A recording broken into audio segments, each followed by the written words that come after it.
Elton John has criticized 29-year-old rapper DaBaby for making homophobic statements which fuel discrimination while on stage at Rolling Loud Festival in Miami. Elton John, 74, revealed he was shocked by rapper DaBaby's homophobic comments at the Rolling Loud Music Festival on July 26.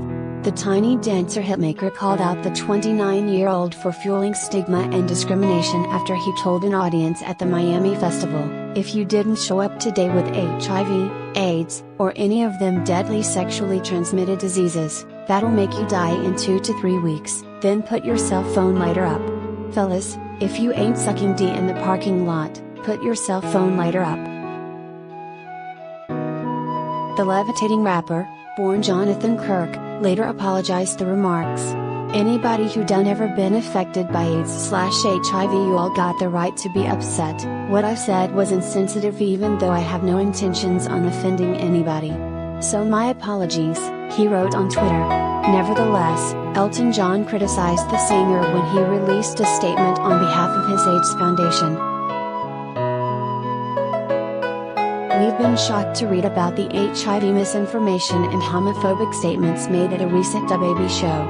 This fuels stigma and discrimination and is the opposite of what our world needs to fight the AIDS epidemic," he wrote, before listing facts about HIV and who it affects, noting, "Homophobic and HIV mistruths have no place in our society and industry, and as musicians, we must spread compassion and love for the most marginalized people in our communities. A musician's job is to bring people together." Related gallery. DaBaby, pics. Grammy winner Dua Lipa, who collaborated with DaBaby on the chart-topping remix of her 2020 smash hit Levitating, also spoke out. "I'm surprised and horrified at DaBaby's comments.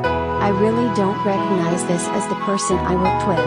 I know my fans know where my heart lies and that I stand 100% with the LGBTQ community. We need to come together to fight the stigma and ignorance around HIV/AIDS." DaBaby also shocked fans when he brought Tory Lanez on stage at the festival. The rapper, who performed right after Megan Thee Stallion, said, "I'll give somebody out here $1 million if they can guess who in here." He continued, "I got $1 million right now if you can guess who. Who you think?" The person in the costume was none other than the man Megan accused of shooting her in July 2020. Yikes,